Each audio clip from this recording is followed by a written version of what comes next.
Good evening, everyone. Welcome to Hope for Christmas. This is part 3 of a series that we are doing throughout December.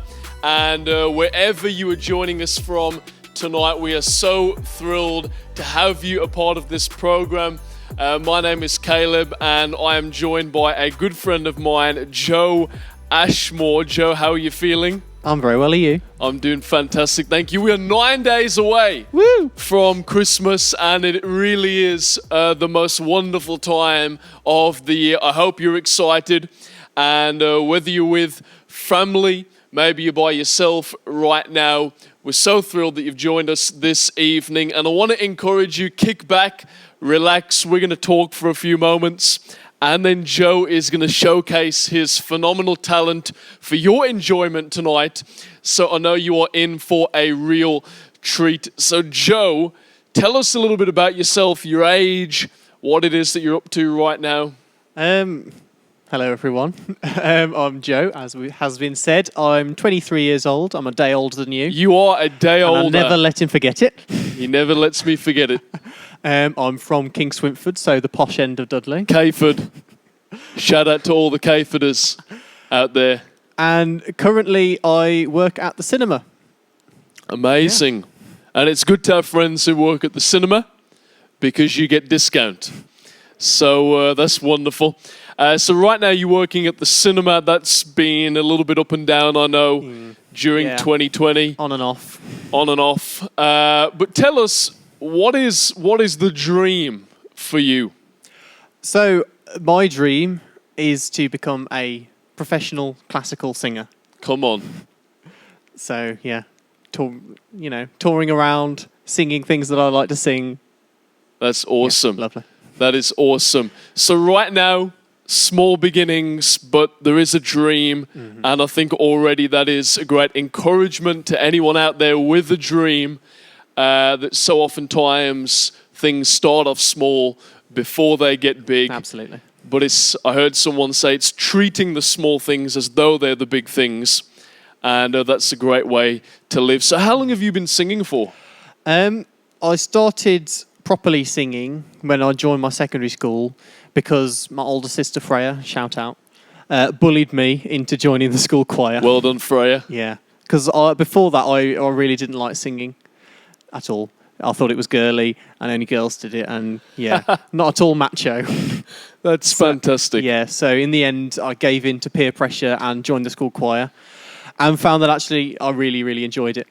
So yeah, when it came to then deciding GCSE subjects, music was my first choice, but I didn't actually play any instruments at the time. Okay. So for GCSE music there's a performance element to the course. But yeah, I didn't actually play any instrument to any reasonable level. So I thought I'd better start having some singing lessons. So I started having singing lessons at about age 14. Wow. So it's been almost 10 years of singing lessons now. Amazing. Yeah. And you gave in to the positive kind of peer pressure. Absolutely. So Freya, when Joe is selling out stadiums around the world, you are owed the thanks for pressuring him into joining the school choir. Mm-hmm. That's excellent. So you started doing that at school, then talk us through further education. How has that looked for you? Yeah, so I then went on to A-level, and again, music was my first choice. And at that time, I decided that really a career in music was what I wanted to pursue. So my music teacher at the time introduced the idea of conservatoires to me for higher education, which are basically universities but specialist music performance colleges. There's only like 6 or 7 in the country. Wow. So not right now, but recently you've been in university studying music. Tell us about that experience. What does a singer, a musician get up to at university who is studying that subject? So I went to the Royal Northern College of Music, which is in Manchester. Sounds fancy. Indeed. And I was on the Vocal Studies and Opera course. Okay. Working towards a Bachelor of Music or a BMUS. And because it's such a a performance-focused degree. That's mainly what all of your classes are aimed at. So each week you'd have a private singing lesson with a tutor. I was lucky enough to work with one of the world's best internationally renowned bass baritones, who was just a fantastic teacher, fantastic to learn from. We'd also have guest artists coming in and giving like masterclasses or lectures or whatever. Obviously, if it's a degree, so you have to do some academic studies as well, unfortunately for me, because, essay writing's not my strongest point. Then also stuff towards performance. So on opera stages, obviously, there's a lot of acting involved, so we had what we call stagecraft lessons. Wow. So that's acting classes, that's stage combat work, which was great fun. Stage combat. Stage combat. Now that does sound pretty interesting. Tell us about stage combat. What does that involve? So it's basically just choreographed fight sequences. Okay. So if you need in any sort of performance to throw a punch at somebody, but not actually punch them in the face, then stage combat is what you need to go for. Okay. So it's being taught to choreograph fight sequences for the stage, which aren't dangerous at all.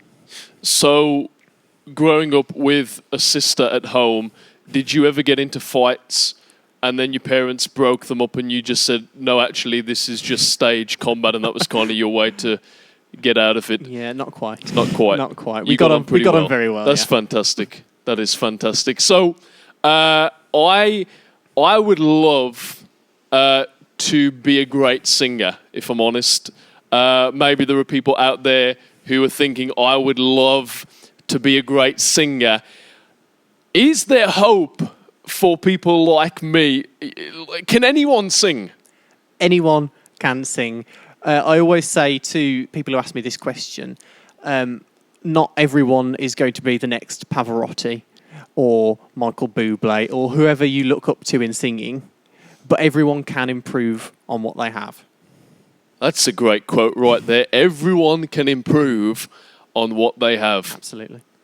But you may not be the next Michael Bublé, but you can get better. Yeah.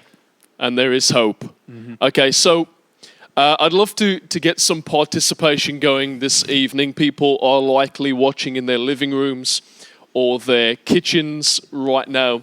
And I would love for the people at home to get involved. Now, on a couple of occasions, you have actually given me vocal lessons, not because I'm trying to improve my singing, but because when it comes to speaking, I wanna ensure that I've got the right techniques and everything that comes with that. So I was wondering if you could share with the people tonight what you have shared before with me, some techniques, maybe some stretches, and I would love for people at home to participate. Yeah. So should we stand for this? Yeah. Maybe people at home can stand right now and participate.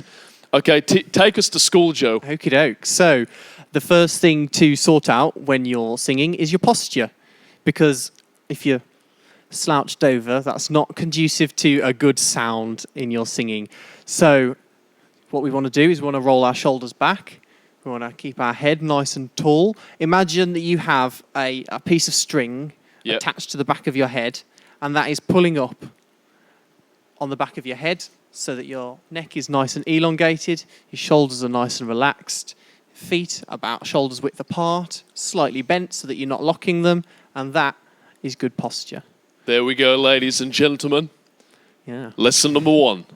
So a good way of actually telling whether you have rounded shoulders, which is where you're slouched, is if you just stand normally and then you think about which way your thumbs are pointing. Oh. So when your shoulders are rounded and you're slouched over, if you stick out your thumbs, they're pointing towards each other. Okay. That's incorrect posture. So when you've got a nice rounded back shoulders and you're standing properly, your thumbs, if you point them out, will be pointing forwards. There we go. So that's just one quick little tip that you can use That's to fantastic. discover whether you're standing correctly or I not. wonder how many people had thumbs going in and how many people had thumbs going forward. Maybe you can do a little bit of a contest right now in your living room with your family. Okay, lesson number 1, posture. Posture. That's very helpful. Lesson number 2 Yep, is the most important lesson that you could possibly learn, yep. is how to breathe. Now, I want to interject here because the first time I ever heard this came as a big surprise to me. It may come as a surprise to other people as well, but I was told that when you breathe in, your stomach should actually go out. Now, that came as a shock to me because I just assumed when you breathe in, your stomach goes in as well, but that is incorrect. That's incorrect. Okay, tell us, teach us. So if you imagine that your body is a pair of bellows that you'd use to stoke up a fire. Yep. So you've got your neck and your mouth, which is the end of them, which is where the air comes in and out. You've got the sac in the middle, which is equivalent to your lungs. So your lungs are basically just plastic bags inside your body. There's no real muscle to them. Yep. They are just there to get air in and out again. But as with a pair of bellows, there has to be some muscle involved in pulling them out and inwards again. And by the way, I'm very conscious about my posture right now. You've made me very conscious. So in your speaking and in your natural breathing, the arms in the bellows example is actually your diaphragm. Now, your diaphragm is a muscle that extends along the base of your rib cage. Okay. And it basically cuts your torso in half, so your upper torso and your lower torso. Yep. When you breathe in, your diaphragm comes down and out.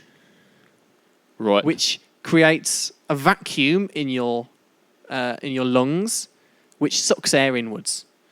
And then, obviously, for when you're breathing out, your diaphragm goes back up again, which removes space in your lungs, which forces air out. Come on, how good is this? You're getting more than you bargained for tonight. This would cost a lot of money normally, but this is free of charge this evening. So when you breathe in, you have the feeling of your stomach pushing outwards. Okay, maybe we can all try that together. Can we try that together? Yeah, absolutely. Let's get everybody involved. I'm going to put this microphone down. Okay, let's do it together at home. Come on, participate. So I'll give you a little countdown. So we'll breathe in for 4 counts and we'll breathe out again for 4 counts. So we're going to go in, 2, 3, 4, and out. 2, 3, 4, and in again. 2, 3, 4, and out. 2, 3, 4. Brilliant. Lesson number 2, breathing. Amazing. Very educational. Hope you found that educational tonight. So we have posture, we have breathing, and really, if you can get those 2 things right, you're on the path to greatness. You are on the path to greatness. Why not give Joe a round of applause at home for that vocal lesson? Excellent.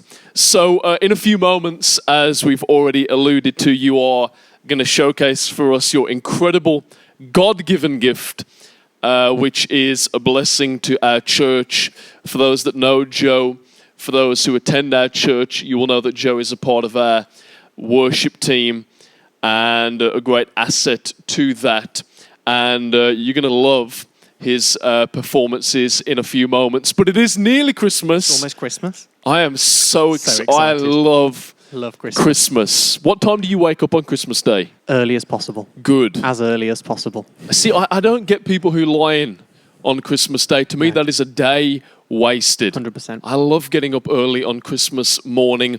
Let's ask you a few of your favorites, a few of your Christmas favorites, your family favorites. Let's start with favorite Christmas film. My favorite Christmas film is the best Christmas film. Big claim. And anyone who thinks any different is wrong. Wow. Just disclaimer, putting it out there. The best Christmas film ever created. Tell us. Is The Muppets Christmas Carol. Wow. We watch it every year on Christmas Eve. Okay. And it's not Christmas until we watch Muppets Christmas Carol. That is a big claim. I do love the tradition, though, that you uphold. I like that.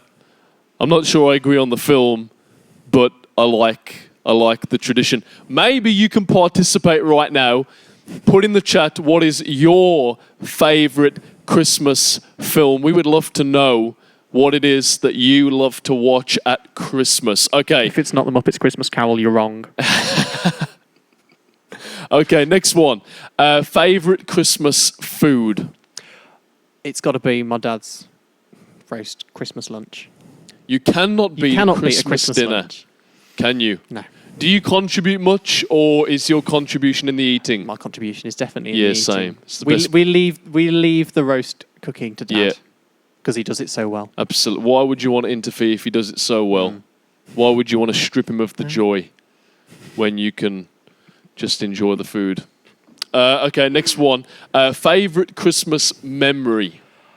It's not really a memory. It's more of a tradition again. Okay. So every year, family Christmas. Yep. In the evening, we either have the family round or we go to another member of the families. Yep. The aunts, the uncles, the grandparents, they're all there. And we play the name game. The name game. The name game. I believe your family knows it as Empire. Empire. Empire is a phenomenon. Okay. Tell us about that game. So, for those of you who don't know, the way to play the name game is an elected person of the family has to leave the room, and everyone else then has to come up with a name of the person they would like to be for the game. So it's generally a celebrity or another person in the room, or generally in the case of my nan, it's a made-up person. So we've had Fred Franakapan, who apparently is a pilot. Apparently.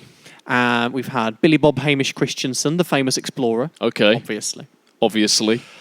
So then the person who has compiled the list of the names, because everyone has gone in to tell them who they would like to be, they come back in and they read out the names of the list of names. And then you have to go around in a circle trying to guess who everyone else is. It's a great game. Fantastic. I would highly recommend, if you are looking for a family game this Christmas and you don't mind the possibility of there being a few relational tensions, then the name game / Empire / whatever you know it as is one I would highly recommend. Okay, finally, favourite Christmas carol. My favourite Christmas carol isn't really a Christmas carol. Okay. Because it's O Come, O Come, Emmanuel. Okay. It's technically an Advent hymn. Tell us the difference. So it's more in anticipation of the birth of Christ rather than the celebration of the event. It really fits me. I always get complained at by my family because I only ever sing miserable music. So not tonight, though. Not tonight. Not tonight. We've brought out the joyful stuff this evening to your family's pleasure. Mm-hmm. Excellent. Yeah. And in fact, O Come, Emmanuel is one of the songs that you are about to sing for us, along with one of my favourites, and I know our church's favourites, O Holy Night. I can't wait for you to perform these, and I know you at home are going to thoroughly enjoy Joe's performances. So let's head into those right now, and let's enjoy this together.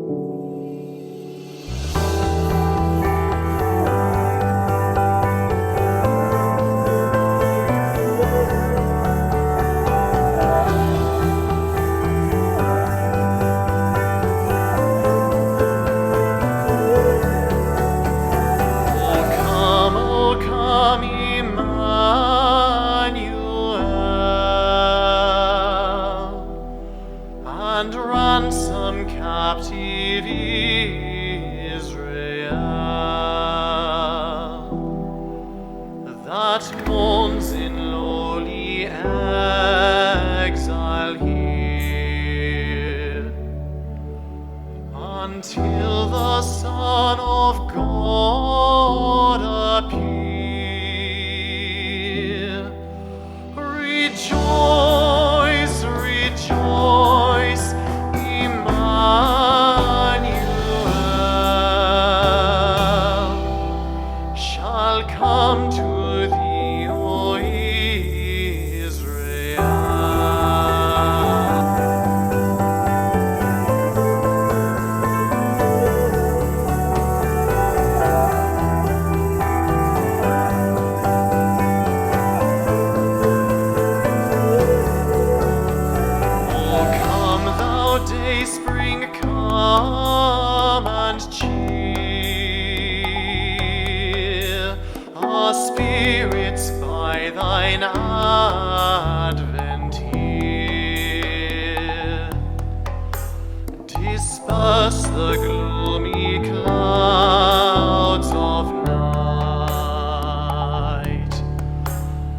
and death's dark shadows put to flight.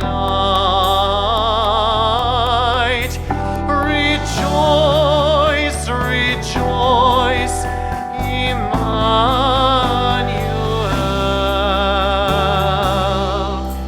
shall come to thee, O Israel.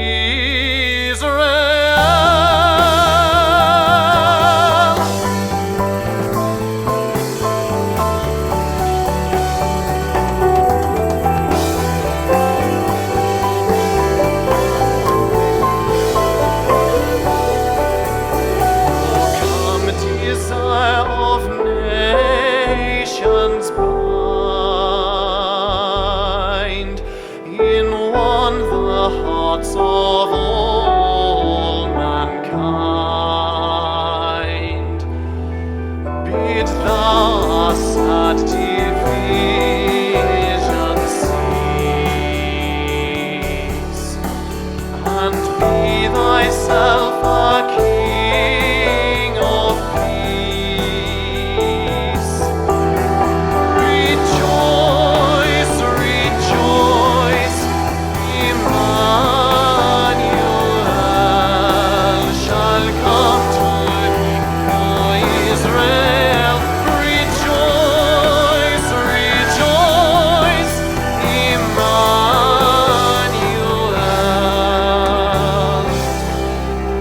shall come to thee, O Israel.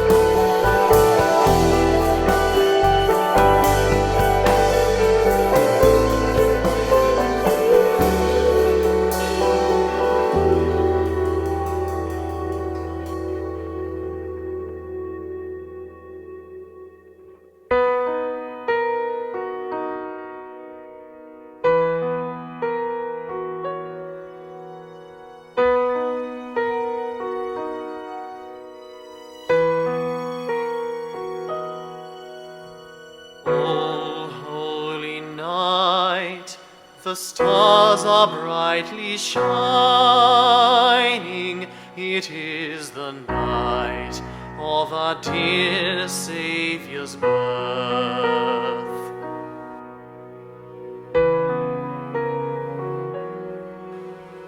Long lay the world in sin and error pining, till he appeared and the soul felt its worth.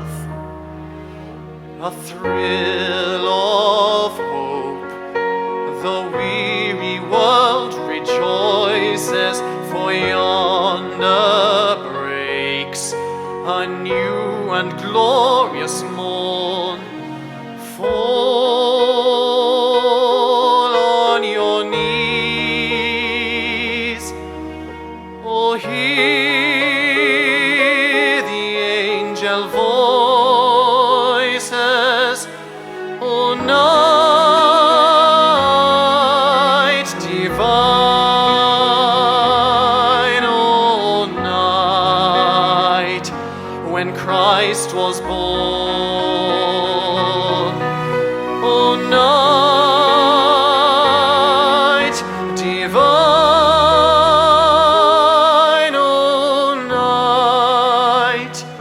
oh, night divine.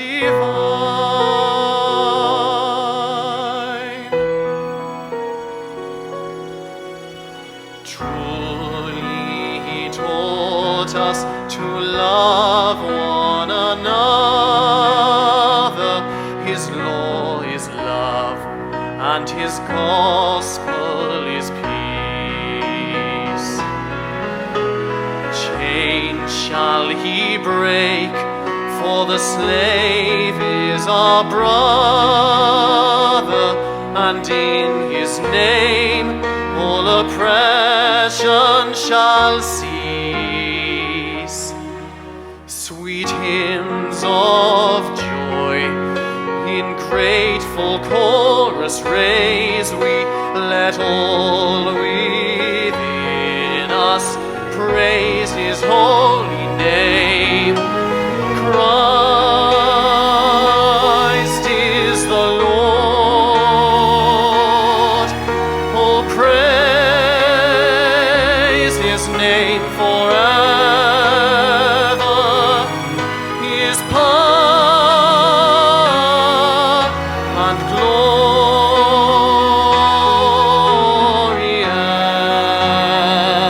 evermore proclaim. His power and glory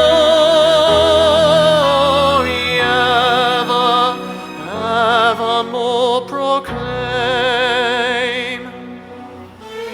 Fall on your knees, oh, hear the angel voices, oh, night divine, oh, night when Christ was born. Oh, night divine,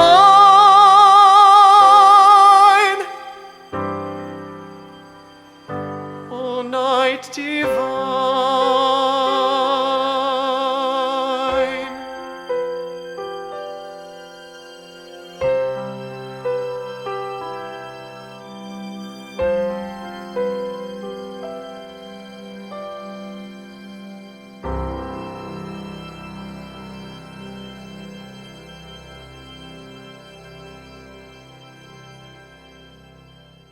Hey, well, I hope you've enjoyed our time together this evening, and a huge thank you to Joe for those incredible performances.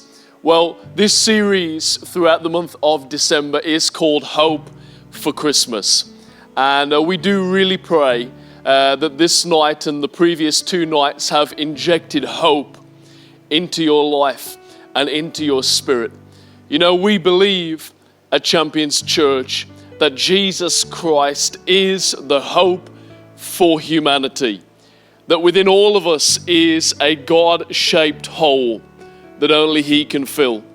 And I would love nothing more this Christmas time than to introduce you to the hope for humanity, the hope for your life and the hope for mine, whose name is Jesus.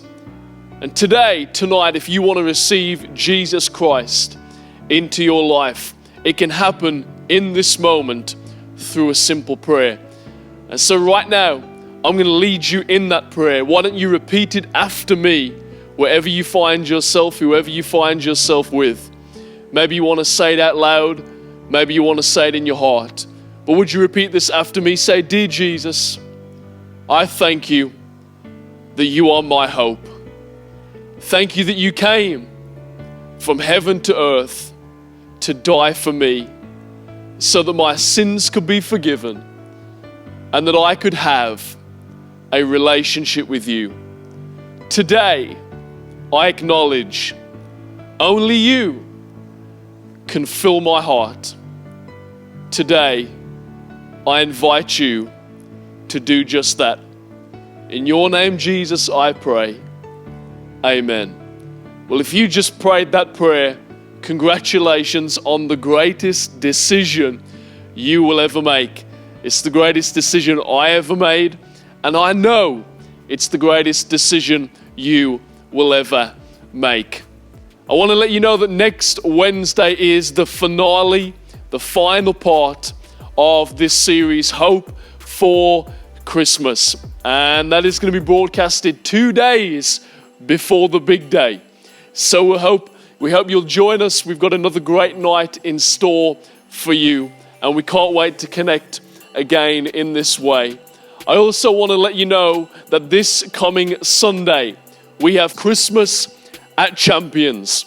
We're going to have a wonderful carol production in our main auditorium for the whole family, and we'd love for you to be a part of it. You can register via our website to save your seats. Again, we have multiple services happening that day for you to choose from. And if you didn't know, our main auditorium is open on a Thursday between 4:30 and 6:30 p.m. for individual private prayer, which means you can come in, pick from one of our 830 seats, and be in here for as little or as long as you like, praying in private, just you and God. And we'd love for you to take up that opportunity tomorrow. Well, thank you so much for joining us tonight again. I hope that you've enjoyed part 3 of our Hope for Christmas series, and we look forward to seeing you again soon. Take care.